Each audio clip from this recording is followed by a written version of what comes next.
Hi everyone, welcome to another episode of Popkait's Corner.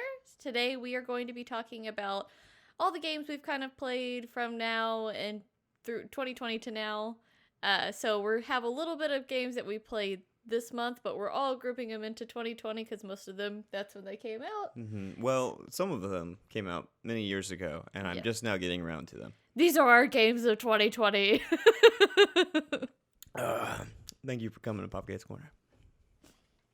So, Caitlin. Yes. I want to go ahead and start off, or should I call you Popkait? You call me Anonybob all the time, and I'm always like, should I call you Popkait? Yes. What are you? Poppy? No, Popkait. Don't call me Poppy. Poppy, my love. No, I've never been Poppy. Don't even. Okay. It's either Kate or Popkait. Poppy. So I realized when we were preparing for this video, which, as we know, we do a lot of prep for these videos. I noticed a common theme in the types of games that we played this year. Well, specifically, I had a theme of games that I played last year. You had a theme of games that you played last year. And there wasn't a lot of crossover between the two of them. No. I mean, there was, but there wasn't. Yeah. Also. So, I'm going to reveal my theme. Okay. And then I'm going to reveal your theme.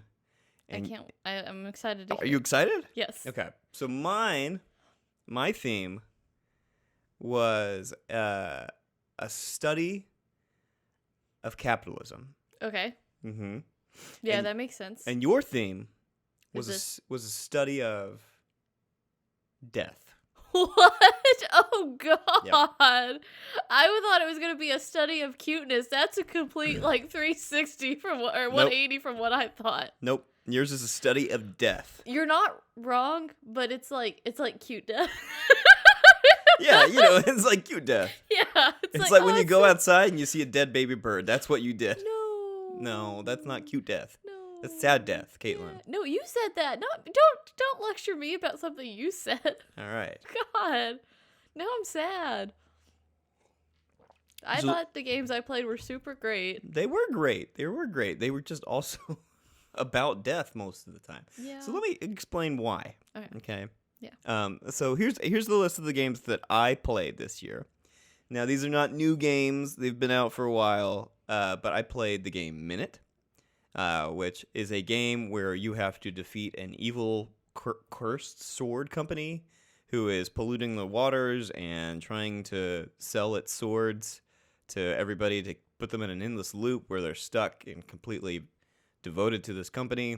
That's how I took it. I don't know if that's actually the plot of the game. I don't know. Yes. Katana Zero, which is not necessarily capitalism, but it's got a very 1984 feel where you're in a perpetual war with the Cro-Mags. Well, really not really a perpetual war, but the game is really based around the idea of this war, and it kind of had a very feel of fighting that nameless enemy and in the name of the society. And so it's really not capitalistic, but at the same time, your whole part in the game is basically killing for this shadowy organization, and I took that as capitalism. Well, yeah, like you said, it also has, more than that, it feels like it's set in the 1980s, which I feel like is a big capitalistic era. So, the way that the fashion is and stuff like that.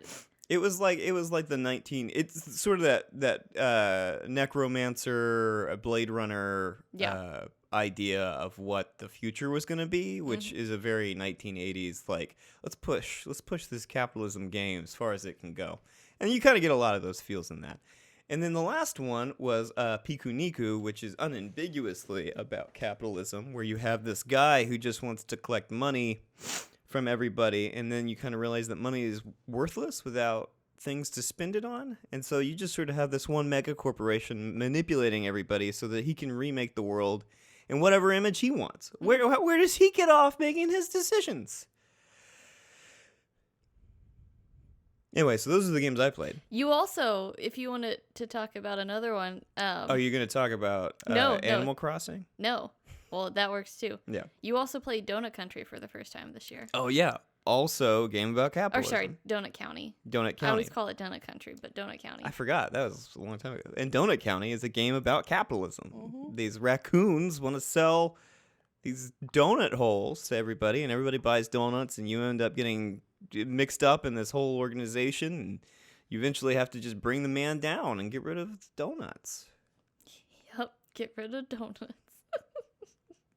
But let's talk about Caitlin's games. Yes, so, Poppy's games.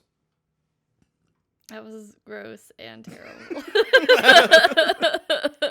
It's very early, and I'm drinking milk. Yeah, that was a weird choice. After this, I will have my tea, but we kind of had a scramble today, so I'm just stuck with water, which is very disappointing. Mm-hmm. Obviously, we played more games than this. We played some bigger games, but these were kind of our favorite games that we got to play this year. Yeah. So, I didn't play any bigger games. I don't know. I'm still going through this, but I played Spiritfarer, so already leaning into the hard truth of death. Yeah.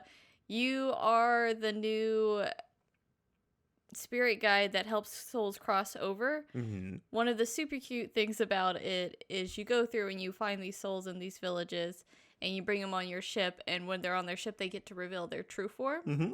So that's been cute, and it's really a big management style game where you are trying to keep everyone happy and build things that they would want or need, so different like houses and a garden and just everything you have to cook for them.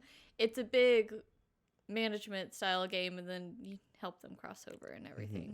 So and they only cross over if they've been sufficiently wined and dined. So the big thing is you are helping them cross over from death. So that's hitting it hard on the nose for Nicholas's or Anonybob, sorry. Bob. A study. I'll call you Anani.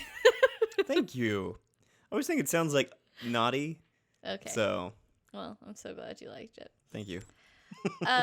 This came out in 2019. It's very short. I played it on the Switch this year, though, and I really loved it. It's called A Short Hike, and It's about death.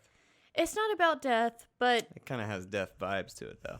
you are, I would say, like a teenager coming to stay with your aunt, and you're kind of going through this village and Young doing... teenager. Huh? I was adding that young teenager. Like, you're not an 18-year-old. No, I don't... You're going through, you kind of do things for people to get things. You have little things, little puzzles and stuff that you have to do to gain more of the ability to fly or climb. And you're trying to make it all the way up to this peak so you can receive an important phone call. That phone call ends up being from your mom, who had a surgery, and she wanted you to stay with your aunt so you didn't have to worry about her. But compared to the most of it, I believe that it ends on a happy note, that everything went up okay, but the big thing is you don't want to lose your mom. Mm-hmm. And lose your mom to what? They don't ever say. Death. Okay. And whatever. And you are also getting to experience this big fly down from the top peak of this mountain, which is just a very important spiritual flight of passage that this town kind of has. So it was very sweet, very short, very cute. I highly recommend it if you are looking for something just to kind of knock out in like an hour. Were you, was everybody in the town, was everybody a bird? Or were people other animals? There were other animals. Okay. Another game I played was Roki. Roki! Which is very much like, I forgot Roki. This tale of sadness. You're not wrong on the death thing because the mom is dead. And it's very much connected to like this I would say Norwegian. I don't know if it is Norwegian. That's what it feels like.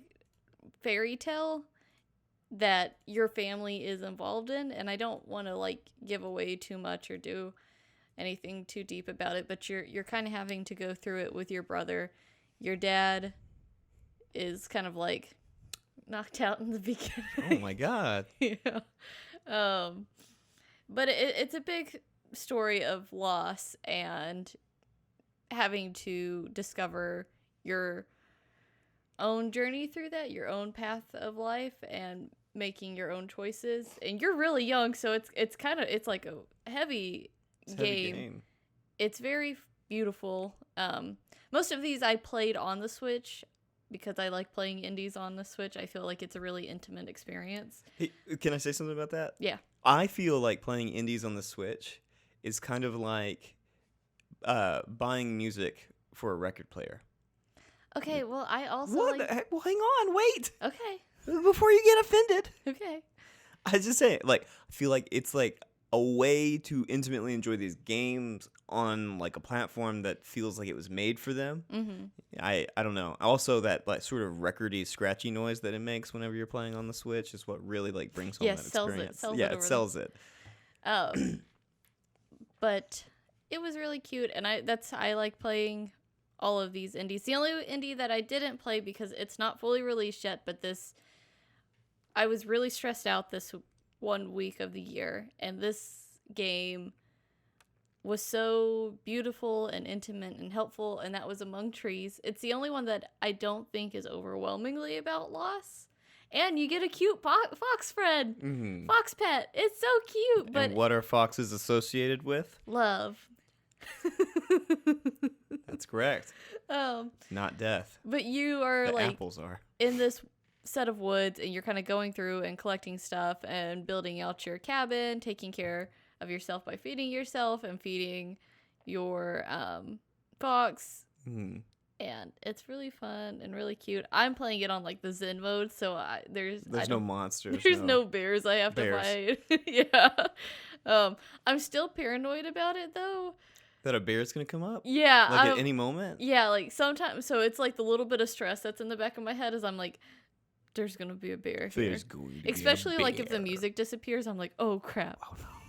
That's just the game being in early access. But I highly recommend that game.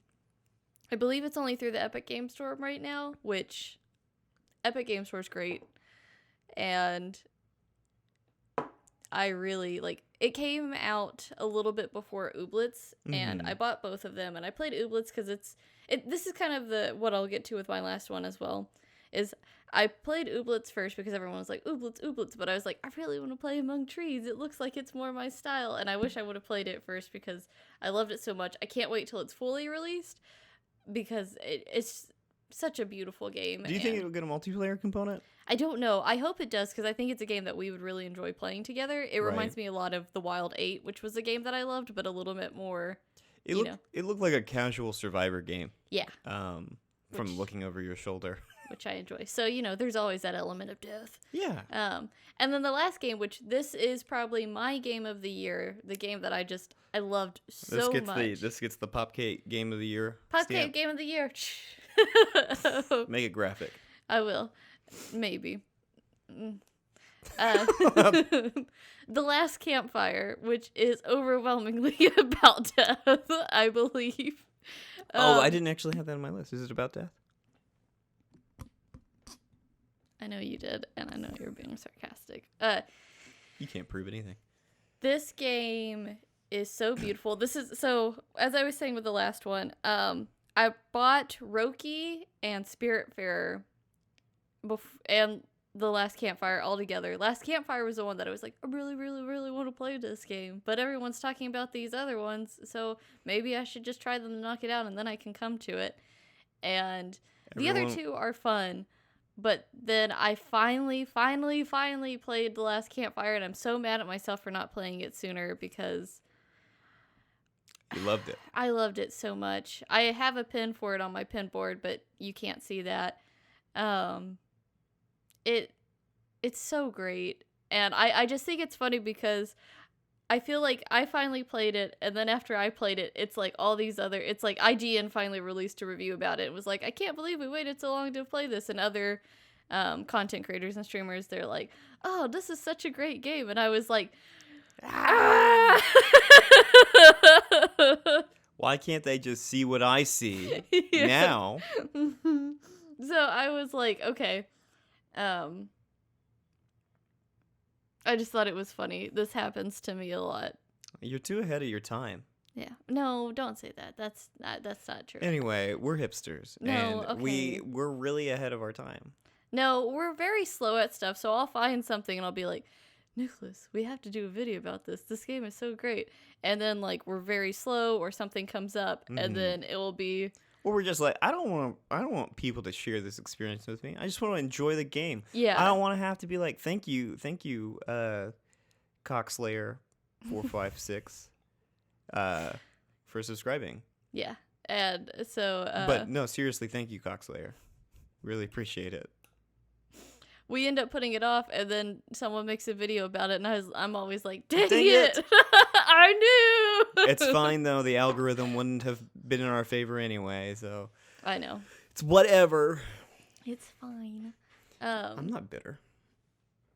But yeah, those are kind of our games of the year. The one crossover game that we had that kind of ties into both of ours. Yes, that's what I was gonna say. Okay, go ahead. It's your thing. It's your thing. Kentucky Route Zero.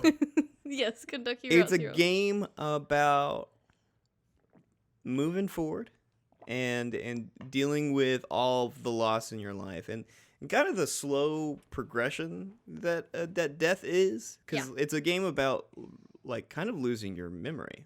It's almost like forgetting the past or losing out on something that was there. And why? Because of Capitalism, baby. capitalist zombie skeletons. The Energy Corporation. Yeah, the power company. The power company. Mhm. Yeah, I was like, I knew it. I couldn't remember. The Energy Corp. Hi, we're Energy Corp. We're here to give you the energy you need to I had succeed. a lot of mixed feelings about that game because I was originally really into it, and as it progressed, I didn't like it. You didn't like. Well, you loved the death aspect of it, but then when it started talking more about capitalism, you were like, this isn't my speed anymore. And then I was like, oh, the death thing, I don't care. But the capitalism part started to kick in, and I was kind of like, this game's got legs. That's really sad that it's not too far off from the truth. But I wanted to talk about that game in particular because I did watch somebody's video, and like we didn't play it as it was coming out, because one of the interesting things about that game is it's a game that came out over the course of 9 years, right? Yeah, 10 years I thought, but yeah. So, and it was releasing in parts, and it would go in spans of like, it would release, and then it would be like 2 or 3 years before the next part came out. Mm-hmm. And a lot of people did have the pleasure of playing it kind of that way. They were, cognizant enough of the game and enjoyed the first couple of acts enough that whenever a new one dropped, they were right on top of it and everything like that. I knew about the game years ago, but I never played it. I always thought it was interesting looking, and whenever you told me it finished, I was like, wait, what? Yeah, because when we went to PAX South about a few years ago, it was one of the games that you could play as a demo. Yeah. And I think you played it, and I played Ashen. No, I played The Bad North. No, I played the space game. Oh, The Outer Wilds? The Outer Wild. And Wild, yeah. And that game's great too. It is. Not about capitalism though, so it didn't really fit this narrative that I was making. But no, I mean, I guess you could say it was. It's fine. If you want it, I could reach for it. You don't have to stretch. I can stretch. So what I liked about the game so much is and this is one of the very first things that you do, is you name the dog, and you get to come up with a little bit of like the backstory for the dog. You get to come up with a little bit of the backstory for the character, and I just thought that was such an interesting part of the game, in that as you went forward and you made choices, it was almost like the choices you made, rather than having an impact on the future, it had an impact on the past. Yeah. And I thought that was a really kind of cool thing to do. While it didn't have any impact on the game, it did have a massive impact on the story. Like suddenly you bring up that this dog's name is this, its name is Blue, and if you gave it the other name, there's like a different implication to what that means, what that dog is now to you, and the relationship you have with the dog. Yeah, because one of them was like, yeah, I don't even know what this dog is. Yeah, I don't know who this dog is. Yeah. But you fill in the blanks of your backstory, and like there's not a lot of wiggle room there, but you get to kind of like what you learn about the past and what you gather really paints a picture. Like when we're going into the mines in one of the early acts, and you kind of get the story about what happened to the miners and things like that. And you get a really, if you explore a lot and you get all of those details, you get a pretty complete picture about this power company and what they're doing. And it really informs kind of the connection this town had to the past. Mm-hmm. And what the two main, gosh, I can't remember anybody's name in this stupid game besides the dog's name is Blue. We named it Blue. We named it Blue, which is why you remember it. Yeah, and see, that's an impactful choice. But the one gosh, is her last name? I can't remember her last name, but she has a sister. Yeah. Gosh, I feel so silly talking about this game. But that's the beauty of the game, is the game also has this like really kind of trippy, the past isn't clear vibe to it. All of the memories, all of the things that you're kind of dredging up, they kind of have this air of ambiguity. Yeah, that's what it's like. It's implied, but it isn't necessarily. Nothing is said. Yeah, like the main character that you typically play as, and Blue's his story daddy is kind of the reason that I like slowly started not liking the game. Yeah. Because he drank the whiskey and sold his soul to the power company. yeah, but you get the impression in a lot of the backstory is that he got together with his best friend's wife, who wasn't his best friend at the time. He didn't know that they were married. He got her pregnant while she's still married. She had the kid, but pretended it was her husband's kid, and he got to kind of be this like cool uncle who came around, and then the kid ends up dying. Yeah. And it's something that haunts both of them. Yeah. And then she's slowly like losing her memory. The husband / best friend is dead, and so this guy's kind of left with all this sadness that he can't deal with because he's losing like all three people that ever meant anything to him. Yeah. So him selling his soul really didn't seem like it was that big of a like for him it wasn't that big of a deal, but for me I was so irritated because I was like, I felt like we got introduced to all these other characters that he had to like live for, and his like just giving up really irritated me. So it was like more as the game went on, the less I was happy with the transition. With the decisions that were being made. Yeah. Yeah. I just thought it was a really cool game. But one of the video that I saw on it, the person that actually played the game, he played the game kind of in those multi-year segments. And he mentioned that when he played it, he didn't go back and restart. So when a new act dropped, he just played the new act.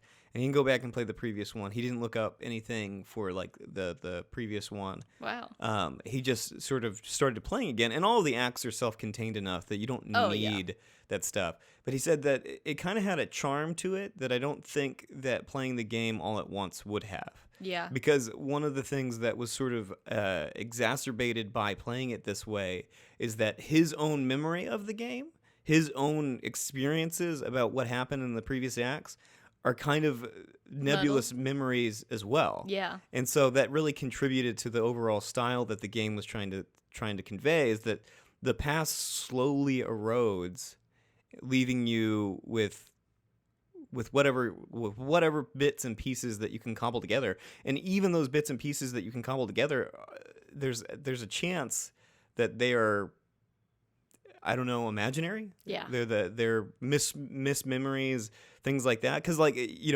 you said, it implied that he had all these relationships with these people in his past and everything, but it was never quite said. Mm-hmm. And so maybe that wasn't really his kid. Maybe he always thought it was, and it wasn't. Maybe, I don't know. But again, like as you find more details in the game, and you can hunt for more details, you can make your picture clearer, but you can never make it crystal clear. Yeah. And I thought that was such a really cool mechanic to the game. Again, I wasn't like a massive fan of the game because it was slow, and I'll be honest, I'm an impatient person. You are, because I ended up playing most of it, which is because I can handle the slowness a little bit better, and I also like a lot of episodic content. Mm-hmm. I really enjoyed the Telltale model, even though I know a lot of people got irritated with it. I think the Telltale model is a good plan. Yeah.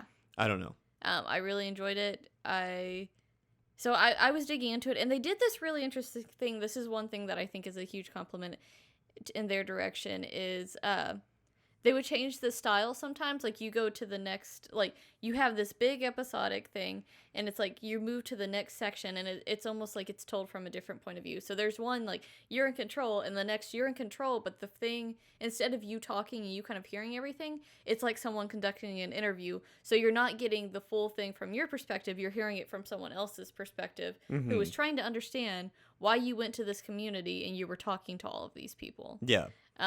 And that was really interesting. And then you had little short acts between each of the episodes, and these were usually really dark and sad. They were just really surreal. Like, yeah, very very like.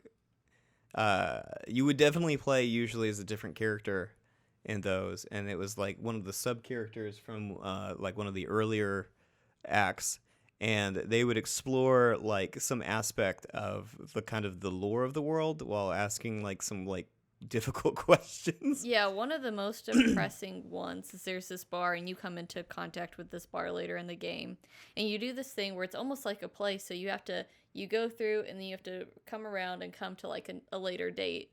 And it's this bartender, and all he sells is this whiskey, and this is really when you get the first overarching theme of the whiskey and what this power company is. And he has all these customers, and besides one who he's like, you gotta get out, you gotta do better, but everyone else, he's like, you're stuck. And like, they have these sad stories. This one lady, her boyfriend, husband is off doing a job, and then like he kind of stops like showing up. And it's a lot of just like people growing apart. Yeah. And then there's this one girl who's constantly have to take care of her family, and she's finally about to get out, and her family come to celebrate because they're like, we're finally gonna be okay. And then it's like, well, maybe not. And then the bartender's like, well, it doesn't matter anything because I have a huge debt and I'm selling your guys' souls. Oh my god. Yeah, it was really dark. And then you come across that bartender later, and he's like really depressed because he doesn't like that he did that. Yeah. But he was like, I don't want to die. Yeah, so. it was us versus, or is them or me, man. That's what I feel like he keeps saying. That's kind of, it was like it's either you or me, you or me. You or me, man. But it really left a dark taste in my mouth. I was like, I don't love this. I don't know. I thought it was a really interesting game. I do wish that we would have gotten the opportunity to kind of play it, because in a funny way, it's almost like it was intentional that they made it that way. Maybe it was just because like that. I imagine that the game just took a long time to make. It was a very well thought out and thoughtful game, and I don't think you can sit down and really like take in the heaviness of something like that in longer than 2 or 3 year stints. Yeah, because it was really heavy. But let's shift gears here for a little bit. Yeah. Let's go back to cute death. Let's go back to baby bird death. Okay. So let's talk a little bit about your game of the year, Caitlin. Let's talk about Poppy. The Last Campfire. Yeah, Ember from The Last Campfire. Ember's like the little... That's the name of the character. He is. I just love to hear, like, let's talk about Ember. Let's talk about Ember. He's so cute. He's cute. He is cute. He is so cute. So the idea of this game is you kind of start the story not through Ember's perspective, but this other one, and they're kind of rowing through this thing. What are they? I don't know what they are, but they're cute. They're little like hooded spirits. Yeah, they have like these little like hoodie things. Yeah, they're super cute. Yeah, they look kind of like Ahsoka Tano with her cloak on. I'll insert one over here. Please just insert Ahsoka Tano. No, I will. I'll do both. Okay. Look side by side. Yeah. And you see him kind of get separated from the rest because he was paying attention to a bird, and then his paddle fell out, and then you kind of see him like, no. And I was like, oh, my heart. Oh, it's Shouldn't have paid attention to that bird. And, well, you know me, I would have done the same things. And he's wearing a red cloak, so I was like, I resonate with this thing so much. I love birds. Me and this bird man are my favorite. And then you come as Ember. And Does Ember arrive on a boat too? No, you start in a different area. It's almost like, I'm trying to remember, but I almost feel like you've kind of almost reawoken yourself, and you're finding these hardened stone spirits that are like you. They're like you, but they're stone, and you're trying to touch into them and help reconnect them so you can help move them on. And what makes them stone? Like, they've given up hope. They've given up hope? Yeah. Do they, like, they all have, like, a story element, too, don't they? Yeah, so there, it depends on, you have this thing, and the puzzle kind of has, like, a story as you're going on to it. It's like, as you do something, as you unlock a new part of the story comes along. And that's what's really beautiful about this game, is it's, narrated entirely. Like, you're not really talking. It's narrated by this one lady who is, like, Irish. And it's so pretty. It's just like, it has this very, like, soft, delicate music, and then she kind of narrates over it, and she has a very innocent and curious voice. Yes. So it's the perfect fit for this game. Yeah, she's got a very childish charm to the way that she talks about things. Yeah. None of it is so complex that it can't be understood by, like, an 8-year-old. And it's not only the embers that you're awaking in this area. There's, like, some certain people in each one. There's one person in each world or each town that you're helping to also reconnect them so they can find what they love, because something happened and then they kind of lost who they were. Yeah. And you go through a story of helping them, and the puzzles are slightly different for them because you have to retrieve their spirit and bring their spirit back to them. Whereas the other ones, usually you're trying to complete the puzzle so you can get to the thing and touch it and really fully, like, or unlock their little spirit thingy. You're like, whoosh. It's a big puzzle game. And then, like, not only within those puzzles, the town itself has puzzles, and through those puzzles, you're kind of getting the story of the little red ember that you saw at the beginning. So it's all really connected. Are they all called embers, or is the main character named Ember? I don't. Are you calling them embers? Yeah, I'm calling them embers. Okay. We're going to call them embers. Okay. That is a Popkait Game of the Year choice. So it's a very intimate experience, and there is a point where you encounter, like, there's this one town, and they're birds, but you know they're not birds. You can tell that they're being kind of, like, puppeted, and you also can tell that they're the little birds that he sends around, his little birdies that do his task, are embers wearing bird costumes. And you'll run into embers, and they're like, yeah, that's totally just an ember in a bird costume. And it's very... Everybody knows. Everyone knows, but everyone, I don't think, realizes that the big one isn't real. Because the big one is a big puppet. Yeah. We're talking, like, Wizard of Oz over here. And he's like, stop trying to help them. They don't want to pass over. It's scary. And of course, in the end, you find out that the red ember is the one controlling the bird. Yeah. And you go with them to cross over together. And it's so sweet. I cried. And I loved it so much. I just thought it was, Are you gonna cry? No, cry. I loved it so much. I just think it's a so very sweet game. Yeah. One of the things that I really liked thematically about it is that, kind of like you said, all of the puzzles are motivated by sort of the reasons that person became stone. Yeah. And, like, people become stones for, like, obsessing over something, like a pain or a fear or just something, and that obsession leads them to stay exactly where they are. And there's sad ones, like, there's ones that you'll, almost in every world, there's one that you'll touch, and they'll say, no, I'm not ready to let go of this yet. Yeah. And that, I'm always like, oh, these poor things. It's like, it's even harder because, like, the beauty of it is it really kind of tells you this, oh, hey, Mallow. It really tells you, God, my brain, baby. You're okay. I'm all over the place. It really tries to kind of bring home that point that we all need help. Yeah.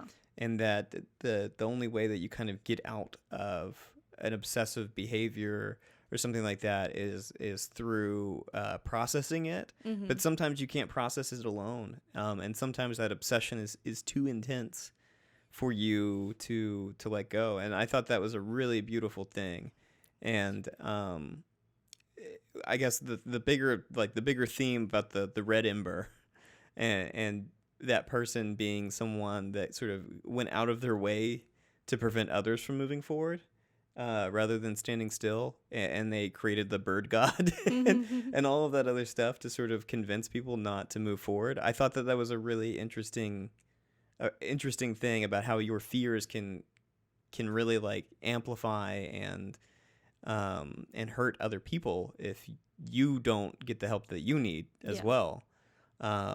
So I just thought it was an interesting thematic game, and then also just like how well it integrated the puzzles with those sort of story elements was awesome.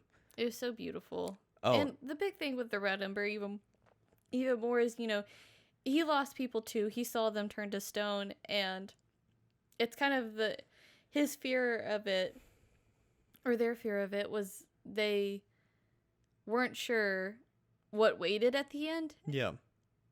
But then they were seeing people that they loved and kind of lose hope throughout it. So there was like, well, what's waiting there, and why can't they get there? And, do they understand what that means by actually crossing over?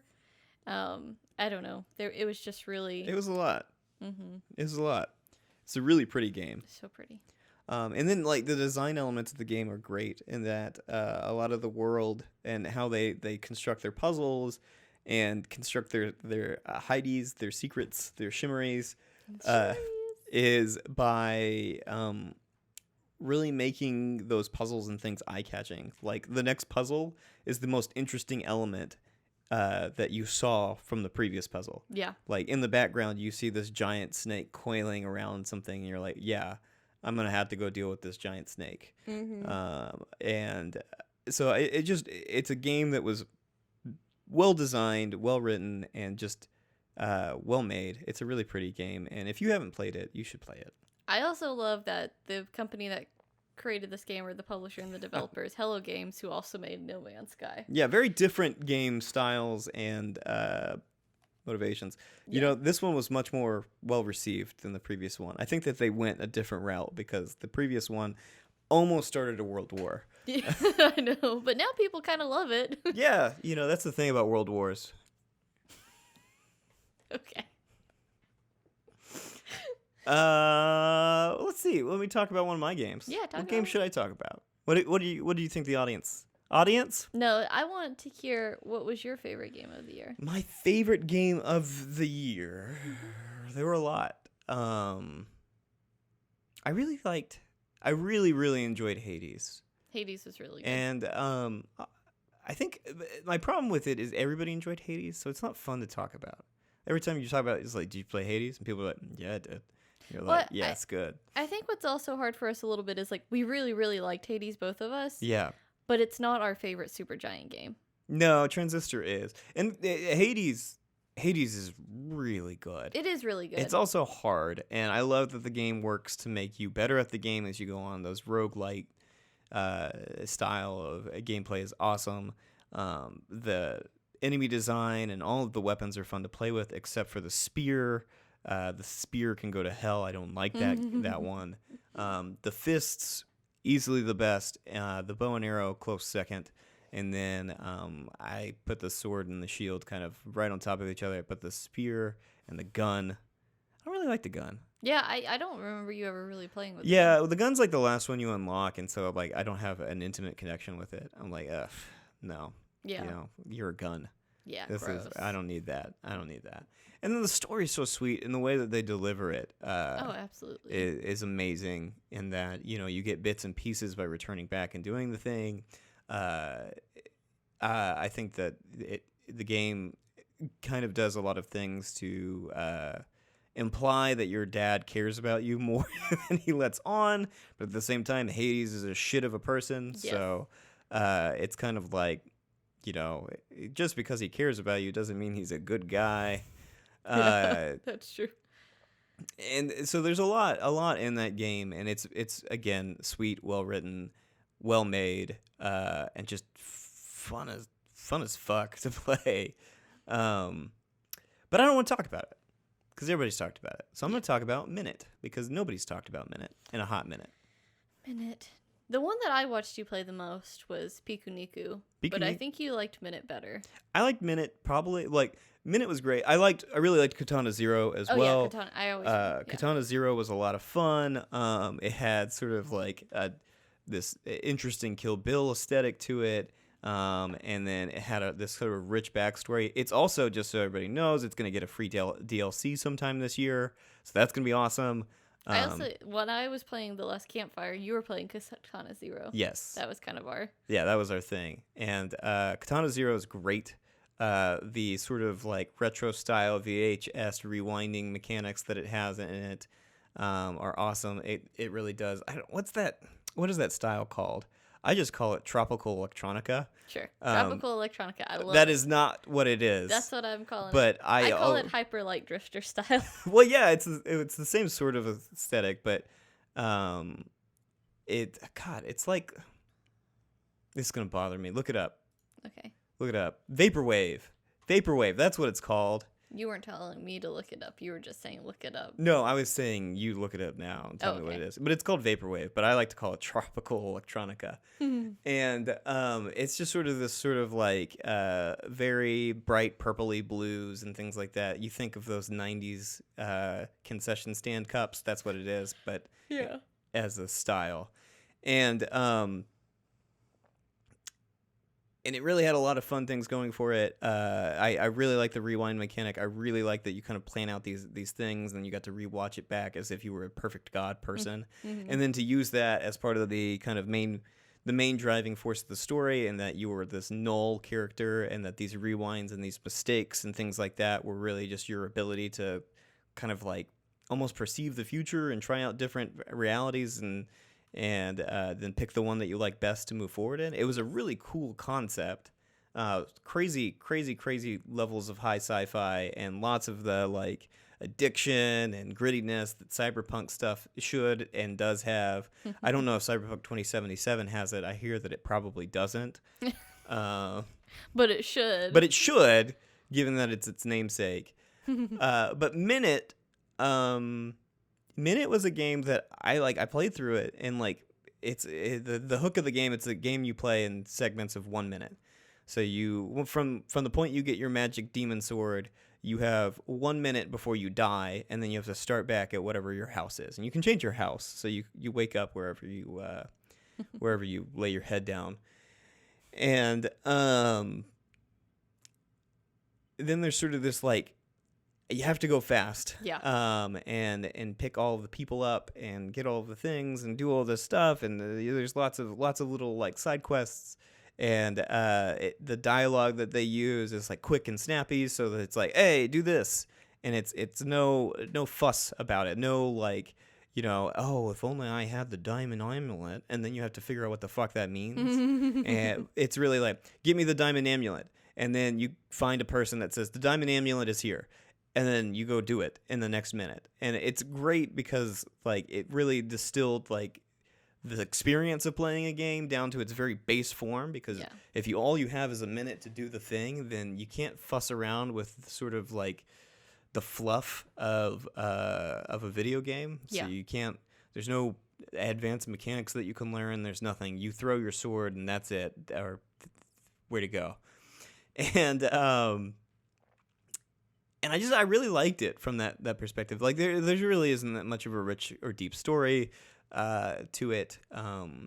The town has this company making swords, and the swords are cursed, which makes everybody go through these 1 minute cycles. And then you have to basically get rid of the company. They're also polluting the water and killing the stuff. And there's lots of like cute humor and ghosts and people being like, yeah, I hate this place. And just easily kind of ignoring the fact that all this terrible stuff is happening to their town, because that's what people do, but kind of in a silly way. I don't know. It really spoke to me Yeah. from a game making perspective. I don't know. No, I totally get that. I feel like, I don't know if we've talked about it on the podcast before, but you make games. Yeah, I attempt to. You're a game engineer. And because of that, you obviously don't always get a lot of time to play video games. Yeah. So we had like 2 weeks off at the end of the year, and we were like, we're going to play all the games that we didn't get to play. Yeah. But I can only play games that take less than 1 day to complete, please. Yeah. So. And like Minute is a game that takes place over increments of minute, and you can beat it in about an hour. So. Mm-hmm. So this was a year I feel like we really didn't get to enjoy a lot of games till the end of the year. Obviously, we played Animal Crossing. Yeah. We played Hades. Yeah. But we didn't really get to play a lot of AAA titles. We didn't get to play Ghost of Tsushima. No. Ori and the Will of the Wisp. Mm-hmm. You wanted to play Doom Eternal, but we didn't get to do that. I want to play Doom. I still haven't played it. And That's being true. somebody that grew up on first-person shooters with Halo and stuff like that, I feel like a failure. The only AAA title that I feel like you really got to play this year that you really liked was Hyrule Warriors. I did, and I still haven't beaten it. I know. It's a fun game, and I like the lore of Zelda, and it is super cheesy, but it's great. And fighting games are always fun. They are. My one thing that I'm not a huge fan of, and this is sort of this kind of goes back to, I feel like it's a game that's trying to stretch out its lifespan a little bit. Yeah. In that you have an enormous cast of characters, and at certain points in the game, you kind of have to get all of your characters beefed up, and they have mechanics to make that easier, so you don't have to play the ones you don't like. I'm sorry, Daruk. I'm not a big fan of you, and honestly, Falco either. That's not his name, sad but because you liked him, and I do, and I just don't think that they're not as fun to play with. Yeah. But my girl is Mifa's awesome. Yeah. Mifa's one of my favorites to play with. She also has in my opinion, the most fun combos. Yeah. And that a lot of her combos kind of do this sort of like watery thing that goes out. Her brother Sidon is also fun to play with because you have the sort of like, you do the combo and then you get to kind of like cap it off with a little bit at the end. So both of the Zoras are fun to play as. Yeah. But you have this big old cast of characters, and at certain times, like you need to play as a specific one of them, and that's fine. Lots of games do that. But the difficult part is you didn't play as them for like, 4 or 5 chapters. So now they're at level 20, and everybody else is like hanging out here at 60, and you're like, well, shit, I have to go back and spend either a lot of money or a lot of time getting you up to a higher level. Just so I can play this next part, or just so this next part's not so hard, because I have to have 5 people, and I'm only going to be playing as Link, Mifa, and Sidon, and gosh, I can't remember anybody's names. I know it's not Zelda because you don't like Zelda's powers either. No, well, Zelda, after she gets her enchanted powers, is actually pretty good. Okay. But I did not like Zelda. Pre-enchanted Zelda is disenchanting. Thank you. It's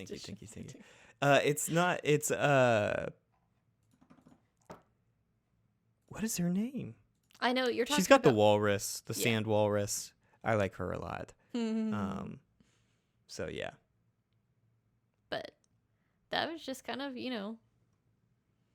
I feel like because of the way that we got to play games with these last 2 weeks, we really had to curate the games that we played. Mm-hmm. And I think we made great selections. Yeah, we sifted out all the crap from the last couple of years and just really settled in on the stuff that I think is slam dunks. Well, it's also like we bought a lot of these games and finally getting and we've been sitting on them. And we've been sitting on them. Like, I bought The Last Campfire like pretty much when it released. Yeah, back in 2018. No, it released in 2020. It released in August. Yeah. Because I was like, I want to play this game. And then I didn't get to play it until January, but it's my game of 2020. It came out in 2020. Unlike all of my games, which came out like 9 years ago. I know. I guess, I don't know. I don't know when Minute came out. It was good though. It was nice being able to finally go and play this back catalog that we've been wanting to play. Yeah. And there's some great games out there, and one of the things that we really like to do is like highlight indie games. Yeah. Mostly because like those are the sorts of games we get the opportunity to play right now.